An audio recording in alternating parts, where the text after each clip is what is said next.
To be honest, I feel like this video really impacts every Christian from a faith-based perspective.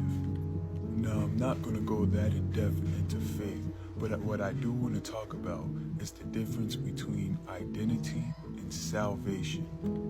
Now, I know we all have seen before the YouTube videos and the social media videos where the YouTuber walks up and asks the person, "Are you a sinner? Are you a saint?" And the person typically responds, "Oh, yeah, I'm a sinner."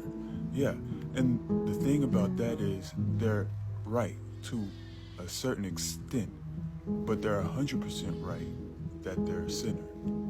You see, to really talk about it, I have to talk about the beginning. Yes, that means Genesis.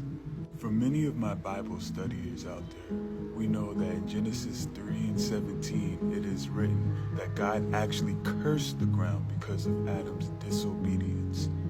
This means that our flesh is no longer blessed, but cursed.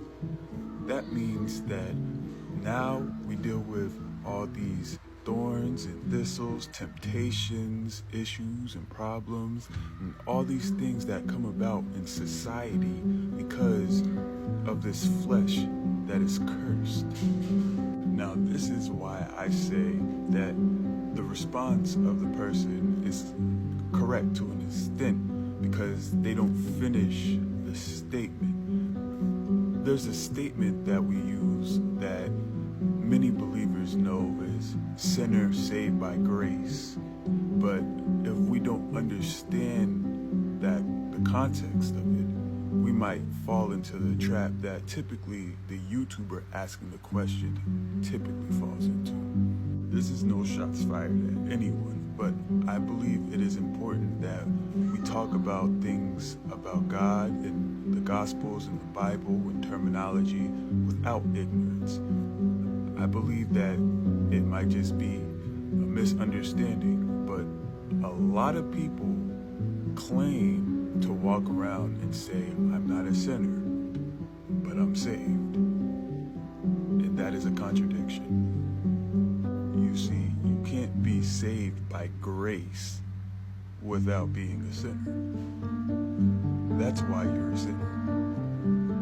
But our pride gets in the way when we misunderstand when we're talking about salvation and being saved. That's from a faith-based perspective. When we're talking about, are you a sinner? That's from a fallen perspective. That's talking about your flesh. Is your flesh cursed? You see, if we were all righteous like Jesus, then there's no reason whatsoever for any of us to need salvation or Jesus. So in all reality, we claim sainthood by faith. We claim salvation by faith.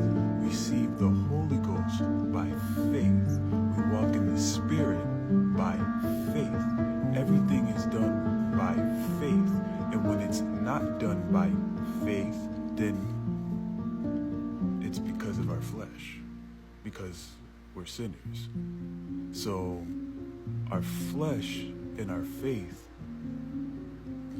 they cancel each other out.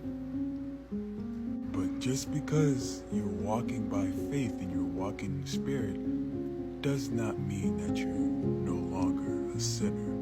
Because, right, we're still in this flesh. Jesus hasn't come back. He hasn't transformed our bodies yet.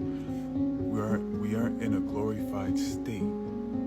So, yes, you are a sinner saved by grace, which now empowers your faith to walk with Jesus.